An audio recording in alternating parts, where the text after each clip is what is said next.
اور مجرم کو کہا جائے گا، مجرم کے لیے حکم سنایا جائے گا، اسے پکڑو اور اسے جہنم کے بھڑکتے ہوئے شعلوں میں پھینکو۔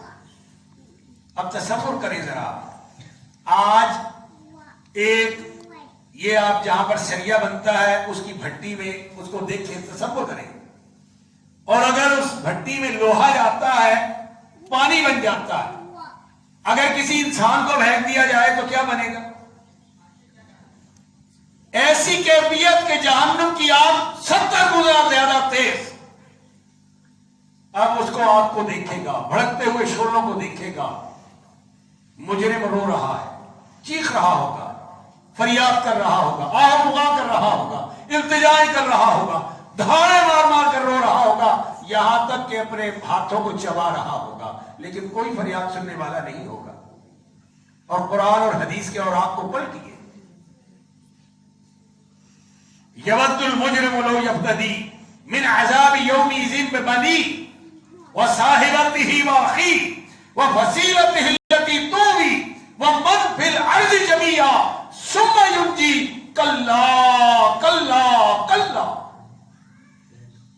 قرآن اور حدیث کے اوراق کا ترجمہ پڑھیں، آپ کو پتا چلے گا۔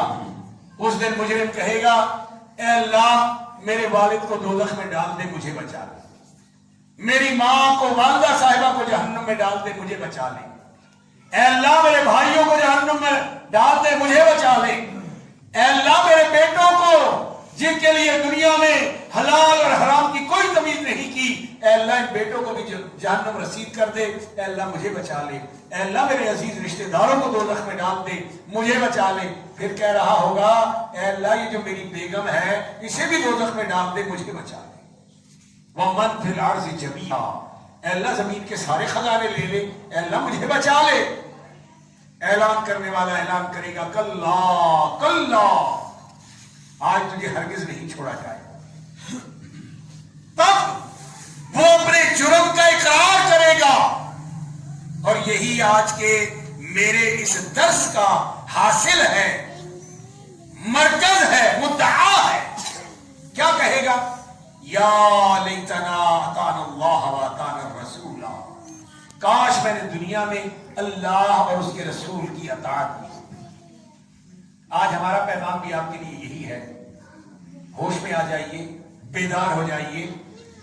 آج ہم ذرا سی لائٹ چلی جائے گرمی برداشت نہیں کرتے، سردی بڑھ جائے تو سردی برداشت نہیں کرتے، ذرا سی بھوک آ جائے تو بھوک برداشت نہیں کرتے، ذرا سا کانٹا چپ جائے تو تکلیف برداشت نہیں کر پاتے۔ تو جہنم کے بھڑکتے ہوئے شعلوں کو کون برداشت کر سکتا ہے؟ اللہ ہم سب کو محفوظ رکھے۔ آمین۔ مجرم کیا کہہ رہا ہوگا؟ یا لیتنا اطعنا اللہ واطعنا الرسول، کاش میں نے دنیا میں اللہ اور اس کے رسول کی اطاعت کی ہوتی۔ آج یہی سبق آپ کے لیے ہے، یہی سبق میرے لیے ہے، یہی سبق ہمارے پروفیسر ڈاکٹر عبداللہ صاحب کے لیے ہے، سب کے لیے یہی سبق ہے کہ اے میرے دوستوں، بھائیوں، بزرگوں، اللہ اور اس کے رسول کی اطاعت میں آ جائیے، اللہ کی توحید کو اپنا لیجئے اور محمد صلی اللہ علیہ وسلم کی اطاعت میں آ جائیے۔